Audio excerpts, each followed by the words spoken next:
জায়গা, মদিনা থেকে 150 কিলোমিটার দূরে। এই জায়গার মধ্যে ইহুদিদের বসবাস ছিল। সমস্ত ইহুদিরা মিলে চক্রান্ত করে করে মুসলমানদেরকে কষ্ট দিত। মক্কার কাফেরদের সাথে আঘাত করে করে বিভিন্ন যুদ্ধের প্রস্তুতি নিত। নবী সাল্লাল্লাহু আলাইহি ওয়াসাল্লাম খায়বার আক্রমণের জন্য প্রস্তুতি নিলেন এবং খায়বারকে গোটা খায়বারকেই অবরুদ্ধ করে রাখলেন। খায়বারের লোকদের সাথে যুদ্ধ করবেন, খায়বার ইহুদিদের সাথে যুদ্ধ হবে। আচ্ছা, যুদ্ধের কথা শুনলে আমাদের কিছু কিছু ভয় লাগে, কেমন জানি লাগে, তাই না? যুদ্ধ ছাড়া আমাদের দেশ আমরা পাই নাই। যুদ্ধ ছাড়া দেশ পাইছি? যুদ্ধ ছাড়া এত দেশ হয় নাই।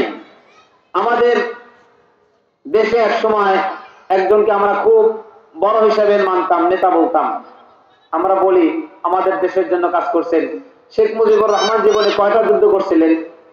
একটা যুদ্ধের নেতৃত্ব দিয়েছিলেন, সেই জন্য তিনি জাতির পিতা হয়ে গেছিলেন সবার সামনে।